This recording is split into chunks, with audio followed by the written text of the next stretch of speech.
Christina Ortiz Lozano was born in 1991 in a small town in Spain. She was the youngest of two daughters and was described by her family as a very beautiful and kind young woman. In 2007, when she was still in high school, Christina started a relationship with one of her classmates, a boy named Abdelaziz El Chai Ouarzart. Abdelaziz is from Moroccan region and 3 years older than Christina. Both lived in Cornellà de Llobregat, a town with just over 80,000 inhabitants in Spain. As time passed, the relationship between the two became stronger and stronger, until in April 2018, when they had been together for over 10 years, the couple decided to move to England and start a new life. Initially, they moved to the city of Liverpool, but later, in July 2019, they took up residence in the city of Southampton. Both Liverpool and Southampton are considered large cities with great job opportunities. After settling in Southampton, Christina went to work for a cruise ship company, while Abdelaziz started working as a baggage handler on the Port Skills, a port on the city docks. At the end of August 2019, after 12 years of relationship, Christina, then 28 years old, decided to break up with Abdelaziz, who was 31 years old at the time. According to people close to her, the couple had been having frequent arguments, and Christina could no longer deal with her partner's alcohol addiction, which was becoming increasingly aggressive. The trigger for the young woman's decision would have been the fact that Abdelaziz was arrested in August 24th. At the time, he was driving drunk, and when stopped by the police, he refused to take the breathalyzer test and was taken to the police station where he was arrested. This fact would have bothered Christina a lot, and because of that, the couple had a bad fight on the 25th that resulted in the breakup of their relationship. Despite being totally wrong, Abdelaziz didn't think he had done anything wrong, and also didn't accept the breakup. When Christina told him that she wanted to break up and asked him to leave the house, the man got out of himself. He screamed throughout the house and proceeded to damage the entire place, ripping light fixtures and radiators from the wall and throwing them on the floor. He also ripped off the wardrobe doors and hurled them through the window of the house. Very scared and seeing that things were getting out of control, Christina decided to call the police. Abdelaziz was taken by the police, accused and arrested for causing material damage to the house where Christina lived. He was eventually released on bail, but was forced to move to another house and forbidden to leave it except when he went to work. On August 27th, Abdelaziz disobeyed the order not to leave the house and was seen by Christina and a friend of hers walking normally down the street. Christina then denounced him to the police, who warned the man not to leave the house at the risk of being arrested. Abdelaziz ended up finding out that it was Christina who denounced him, and then he started to curse her through emails and also on social media. As a result, the man ended up arrested for the third time and was charged with violating bail and sending malicious communication. At his court appearance, Abdelaziz pleaded guilty to the charges. Later, on August 29, 2019, he was again released on bail with the condition not to get close to Christina and also not to get in touch with her. At the same time, Christina told co-workers that she was very scared and that she planned to return to Spain.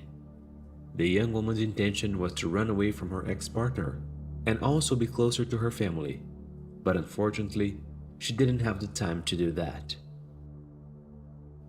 On September 20, 2019, almost a month after the breakup, Christina met another man through a dating app. His name was Vicente Presobioska. He was 30 years old and worked as a receptionist in a hotel. They exchanged a few messages and decided to meet the next day for dinner. So on the night of September 21st, Christina met Vicente on a street in Southampton around 7:35 p.m. and they went to an ice cream parlor called Sprinkles.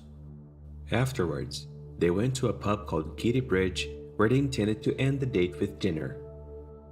At some point during the dinner, Vicente went out to buy flowers at a nearby supermarket, saying he would be back in a few minutes.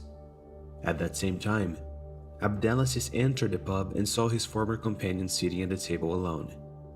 But as there were more dishes on the table besides hers, The man realized that she was accompanied. Christina saw the moment when her ex-partner entered the pub, and for a few seconds, the two faced each other. The young woman was terrified. She was afraid of what her ex might do if he saw her in the presence of another man. However, to her surprise, Abdelaziz just turned his back and walked away. Christina found this peaceful attitude of her ex strange, since the man was not the type of person to let things go. But deep down, she felt relieved. Some minutes later, Vicente returned to the pub with some flowers in hand, which he handed to Christina in a romantic gesture. Christina thanked him for the flowers, but said it would be better if they left, as her ex was close and she wanted to avoid confusion. Vicente agreed, then they paid the bill and left the premises. On the way home, the young woman told him the whole story involving her ex, pointing out that they had broken up a month ago and that he was not allowed to approach her. When they arrived in front of the young woman's house, Christina and Vicente were surprised to see that Abdelaziz was already there, waiting for them. Christina asked her ex to leave, while he said he didn't want to do her any harm and just wanted to talk for a few minutes. Despite all of Abdelaziz's history and also the fear she had of him, the young woman agreed to talk to the man.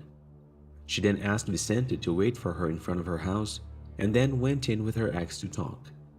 In a matter of minutes, Abdelaziz took a bladed weapon that was in the kitchen drawer and attacked Christina. The man struck several blows at the former companion, who started screaming for help. Hearing Christina's screams, Vicente went into despair and kind of didn't know what to do. But once he got his thoughts in order, he quickly asked the neighbors for help so they could call the police. Then Vicente broke into the front door, which was closed, and ran into the house. There, he came across Abdelaziz on top of the young woman, who no longer moved. He then, afraid of also being attacked, fled the scene to wait for police help. Police were called around 9:50 p.m. Upon arriving at the scene, they quickly entered the residence and found Christina lying on the kitchen floor.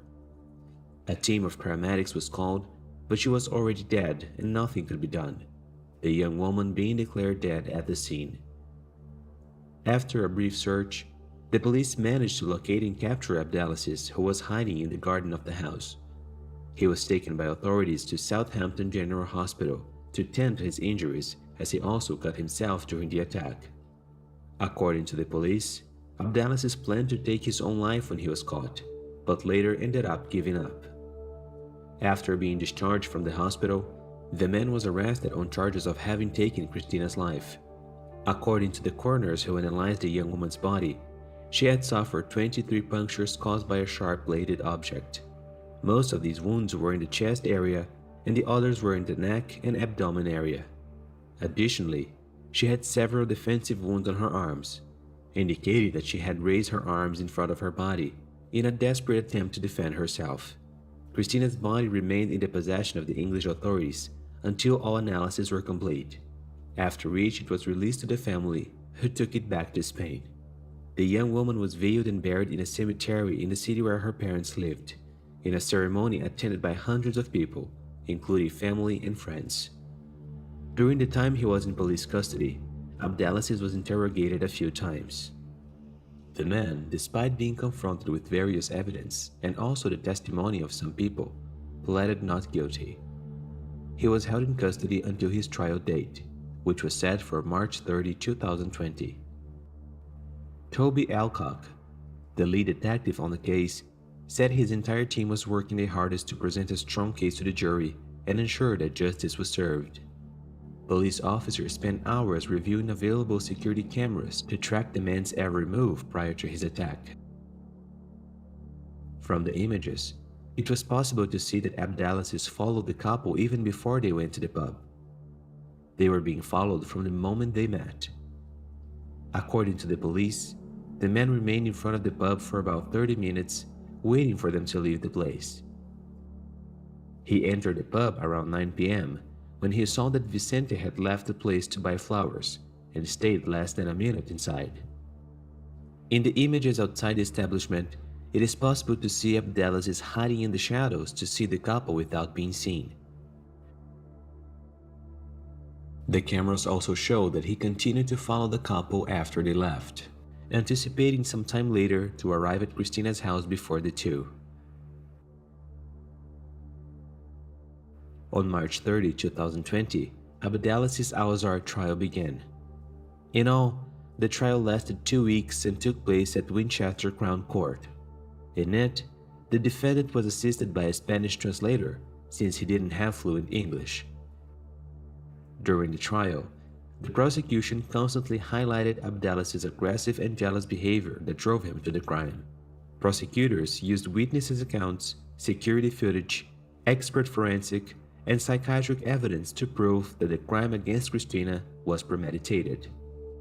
Security camera footage showing Abdelaziz following the couple was also shown to the jury during the courtroom.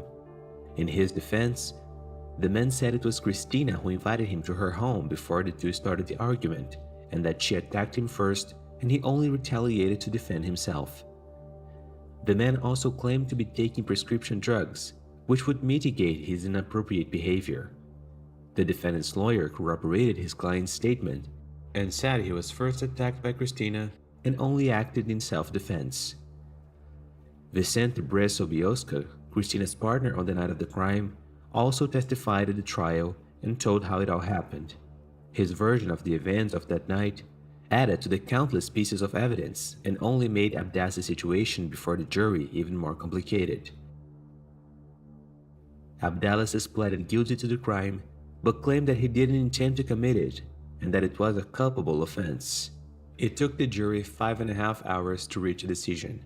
Self-defense arguments were not considered by the jurors, who decided on Abdelaziz's full conviction. On March 17, 2021, practically 1 year after the trial, Abdelaziz Al-Azhar's sentence came out. The man was sentenced to life in prison with the possibility of parole after serving a minimum of 19 years in prison. In a statement, Christina's family said they would never forget the young woman's vitality, happiness, and determination to achieve her goals. According to family members, the word impossible was not in her vocabulary. They said they will love her forever and miss her for the rest of their lives. Alright folks, that's it for today.